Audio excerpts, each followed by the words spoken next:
Hello guys, ജിതിനാണ് your spiritual buddy. നിങ്ങളിപ്പോൾ ഒരാളോട് സംസാരിക്കാനാണ്. എക്സാമ്പിൾ പറയുകയാണെന്ന് വെച്ചിട്ടുണ്ടെങ്കിൽ നിങ്ങളുടെ കൂട്ടുകാരോടോ അല്ലെങ്കിൽ നിങ്ങളുടെ കസിൻസിനോടോ അല്ലെങ്കിൽ നിങ്ങളുടെ കൊളീഗ്സിനോടൊക്കെ സംസാരിച്ചുകൊണ്ടിരിക്കുമ്പോൾ, അല്ലെങ്കിൽ നിങ്ങൾ ചിലരുടെ വീട്ടിൽ ചെല്ലുമ്പോൾ അല്ലെങ്കിൽ പ്രത്യേക സ്ഥലങ്ങളിൽ ചെല്ലുമ്പോൾ നിങ്ങൾക്ക് ഈ പറയുന്ന ലക്ഷണങ്ങൾ അനുഭവപ്പെട്ടിട്ടുണ്ടോ?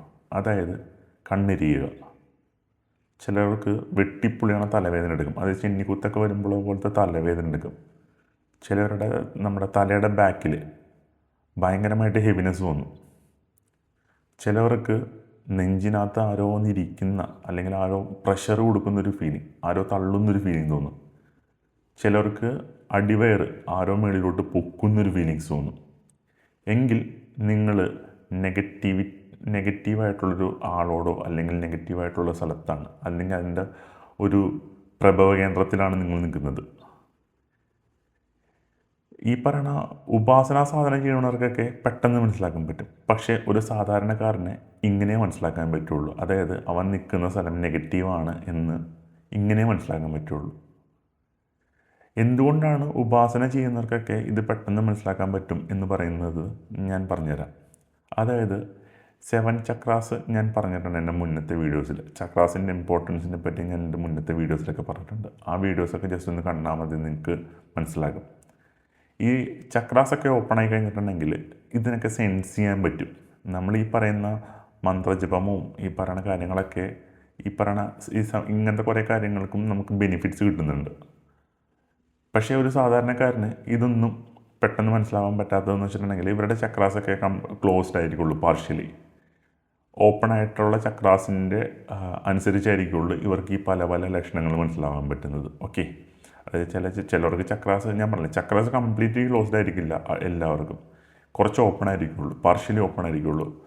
ഈ പറയുന്ന നമ്മുടെ ജീവിതശൈലി ചില പ്രശ്നങ്ങളും കാരണമാണ് ഈ ചക്രാസൊക്കെ ബ്ലോക്കേജ് ഉണ്ടായിരിക്കുന്നത്. ചിലർക്ക് ഈ പറയുന്ന ഏതെങ്കിലും ഒരു ചക്രാസ് ചിലപ്പോൾ ഓപ്പൺ ആയിട്ടുള്ള ചക്രാസ് ഉണ്ടാവും. അപ്പോൾ ഡിഫറെൻ്റ് ആയിട്ടും ആയിരിക്കുള്ളൂ ഈ പല പല സിംറ്റംസ് നിങ്ങൾക്ക് വരുന്നത്. ഇങ്ങനെ ഒരു സിംറ്റംസ് നിങ്ങൾക്ക് വന്നു എന്ന് വിചാരിക്കുക. ഇനി നിങ്ങൾ എന്ത് ചെയ്യും അല്ലേ? ഇപ്പം നിങ്ങൾ ഓപ്പോസിറ്റ് നിൽക്കുന്ന ആൾ നെഗറ്റീവാണ്, ഈ പറയുന്ന പോലെ സിംറ്റംസൊക്കെ നിങ്ങൾക്ക് കിട്ടിക്കഴിഞ്ഞാൽ നിങ്ങൾ എന്ത് ചെയ്യുകയെന്ന് വെച്ചിട്ടുണ്ടെങ്കിൽ പരമാവധി അവരായിട്ട് ഐ കോണ്ടാക്റ്റ് കീപ്പ് ചെയ്യാണ്ടിരിക്കാൻ നോക്കുക. എത്രയും പെട്ടെന്ന് സംസാരം നിർത്താൻ പറ്റുമെങ്കിൽ എത്രയും പെട്ടെന്ന് സംസാരം നിർത്തിയിട്ട് തിരിച്ച് വേറെ സ്ഥലത്തോട്ട് പോകാൻ നോക്കുക. ഇനി ചിലർ വീട്ടിലോട്ടൊക്കെ ഇരിക്കുള്ളൂ കയറി ചെല്ലണത്. അപ്പോൾ അവർക്ക് ചിലപ്പോൾ ഈ പറഞ്ഞ പോലെ പെട്ടെന്ന് ഇറങ്ങാൻ പറ്റിയില്ലെന്ന് ഇരിക്കും. അപ്പോൾ എന്ത് ചെയ്യുക, ഒരു കോൾ വിളിക്കണം എന്ന് പറഞ്ഞിട്ട് പുറത്തോട്ട് ഇറങ്ങി പോവുക. എന്നിട്ട് പറയുക ഇതിൽ തിരക്കുണ്ടെന്ന് പറഞ്ഞിട്ട് അവിടെ നിന്ന് പോയി വേറെ സ്ഥലങ്ങളിലോട്ട് പോകാൻ നോക്കുക. ഇങ്ങനെയൊക്കെയാണ് നമുക്ക് ആ പ്രഭാവലയത്തിൽ നിന്ന് മാറാൻ പറ്റുള്ളൂ. ഇനി നമ്മൾ ഇതിനി എങ്ങനെ ക്ലിയർ ചെയ്യാം എന്ന് ഞാൻ പറഞ്ഞുതരാം.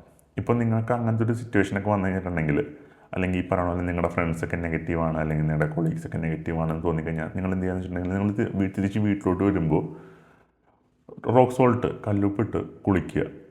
ഓക്കെ, ഇത്രയും ചെയ്താൽ മതി, സിമ്പിളായിട്ട്. അതേപോലെ ഈ പറയുന്ന പോലെ നമ്മൾ വല്ലപ്പോഴെങ്കിലും നമ്മുടെ ഭൂമിദേവിനെ നഗ്നപാതമായിട്ട് നടന്നു ഓടിക്കുക. അങ്ങനെ കുറച്ചൊക്കെ നമ്മൾക്ക് ഈ പറയുന്ന നെഗറ്റിവിറ്റി പ്രപഞ്ചത്തിലോട്ടും കൊടുക്കാൻ പറ്റും. ഇനി ബീച്ചിൻ്റെ അടുത്ത് വീടുള്ളവരുണ്ടെങ്കിൽ മാസത്തിലൊരിക്കലെങ്കിലും പോയിട്ടൊന്ന് കുളിക്കാൻ നോക്കുക. എന്തുകൊണ്ടെന്ന് വെച്ച് കഴിഞ്ഞിട്ടുണ്ടെങ്കിൽ ബീച്ച് എൻ്റെ ഒരു നിഗമനത്തിൽ നമ്മുടെ പഞ്ചഭൂതങ്ങൾ, അതായത് 5 എലമെൻറ്റ്സ് ഉണ്ടല്ലോ, ഫയർ, വാട്ടർ, എയർ, ഇതൊക്കെ സംഗമിക്കുന്ന സ്ഥലമാണ്. അപ്പോൾ ഇവിടെ പോയാലും ഈ പറയുന്ന ക്ലെൻസിങ് പെട്ടെന്നായിരിക്കുള്ളൂ നടക്കുന്നത്. ഉപ്പിട്ട് കുളിക്കുന്നതിനേക്കാളും ഈ പറയുന്ന ഭൂമിദേവിനേക്കാളും കൂടുതലായിട്ടും പെട്ടെന്ന് കടലിൽ പോയി കുളിക്കുമ്പോൾ നമുക്ക് ക്ലെൻസിങ് നടക്കും. ഓക്കെ, പിന്നെ ഞാൻ പറഞ്ഞിരുന്നു എന്തുകൊണ്ടാണ് ഈ പറയുന്ന പോലെ നമുക്ക് നെഗറ്റിവിറ്റി വരാനുള്ള കാര്യം എന്ന് പറയുന്നതെന്ന് വെച്ചിട്ടുണ്ടെങ്കിൽ നമ്മുടെ ഓറ, നമുക്ക് ചുറ്റും നമ്മൾ കാണാത്തൊരു പ്രഭാവലയമുണ്ട്. അതായത് ചില ദൈവങ്ങളുടെ ഫോട്ടോസിൻ്റെ ബാക്കിലൊക്കെ നിങ്ങൾ കണ്ടിട്ടുണ്ടാവും, ഒരു യെല്ലോ ലൈറ്റ് അവരുടെ തലയ്ക്ക് ബാക്കിൽ നിന്നിങ്ങനെ കറങ്ങുന്ന പോലെയോ അല്ലെങ്കിൽ നിന്ന് പ്രകാശിക്കുന്ന പോലെ കണ്ടിട്ടില്ലേ? ഇതാണ് ഓറ. ഈ പറയുന്ന ഓറ എല്ലാവർക്കും ഉണ്ട്. പക്ഷേ അവരുടെ നെഗറ്റിവിറ്റി അല്ലെങ്കിൽ അവരുടെ പോസിറ്റിവിറ്റിക്ക് അനുസരിച്ച് ഇതിൻ്റെ വലുപ്പവും ഇതും കുറഞ്ഞുകൊണ്ടും കൂടിക്കൊണ്ടിരിക്കും. എങ്ങനെ ഓറ വർദ്ധിപ്പിക്കാം എന്നുള്ളൊരു വീഡിയോ ഞാൻ ചെയ്യാം. ഞാൻ അതിൻ്റെ ഒരു ഗവേഷണത്തിലാണ്. ഞാൻ അതിനെപ്പറ്റി കൂടുതൽ അറിഞ്ഞിട്ട് ഞാൻ നിങ്ങൾക്ക് പറഞ്ഞുതരാം. കുറച്ചൊക്കെ എനിക്കറിയാം, പക്ഷേ കുറച്ചും കൂടി ഡീറ്റെയിൽ ആയിട്ട് ഞാൻ നോക്കിയിട്ട് ഞാൻ ഒരു എങ്ങനെ ഓറ വർദ്ധിപ്പിക്കാം എന്നുള്ളൊരു വീഡിയോ ഞാൻ ചെയ്യാം. ഓക്കെ. പിന്നെ ഈ പറയണ നമ്മളൊരു നെഗറ്റീവായിട്ടുള്ള ഒരാളോട് ചെന്ന് കഴിയുമ്പോൾ നമ്മുടെ ഓറയ്ക്ക് ഡീസ്റ്റെബിലൈസേഷൻ വരും, അല്ലെങ്കിൽ ഓറ വിള്ളലുണ്ടാവും. ഞാനൊരു എക്സാമ്പിളിലൂടെ നിങ്ങൾക്ക് ഇത് പറഞ്ഞ് മനസ്സിലാക്കി തരാം. ഇപ്പോൾ നിങ്ങളെ ഒരു മുട്ടുസൂചിയായിട്ട് നിങ്ങൾ സങ്കല്പിക്കുക.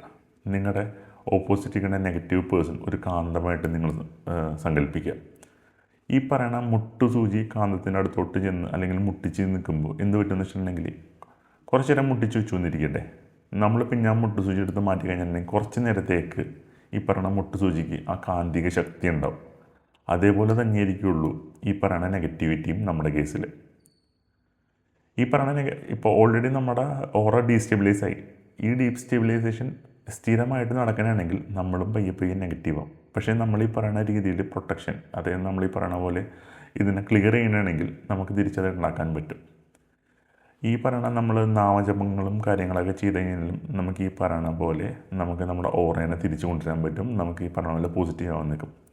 അപ്പം എന്നോട് ചോദിക്കാവുന്നൊരു ചോദ്യമുണ്ട്, ഈ നാമജപങ്ങളും ഈ മന്ത്രങ്ങളൊക്കെ ചൊല്ലുമ്പോൾ എങ്ങനെയാണ് നമ്മുടെ ഓറ സ്റ്റെബിലൈസ് ആവണമെന്ന് വെച്ചിട്ടുണ്ടെങ്കിൽ, നമ്മുടെ ബോഡിയിൽ ഏറ്റവും കൂടുതലുള്ള ഒരു എലമെൻറ്റ് എന്ന് പറയുന്നത് വാട്ടറാണ്. ഓൾമോസ്റ്റ് 80% നമ്മുടെ ബോഡിനകത്തുള്ളത് വാട്ടർ തന്നെയാണ്.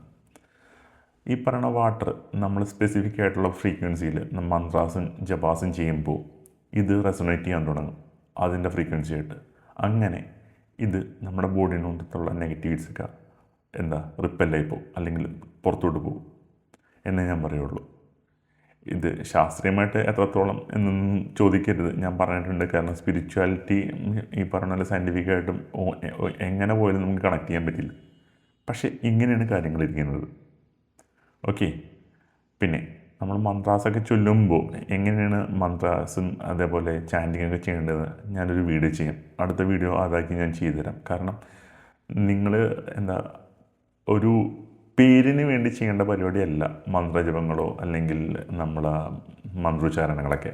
അതൊക്കെ പ്രോപ്പറായിട്ട് ചെയ്ത് കഴിഞ്ഞിട്ടുണ്ടെങ്കിൽ നല്ല രീതിയിൽ റിസൾട്ട് കിട്ടും നമുക്ക്. സംശയങ്ങളുണ്ടാവും ഉറപ്പായിട്ടും.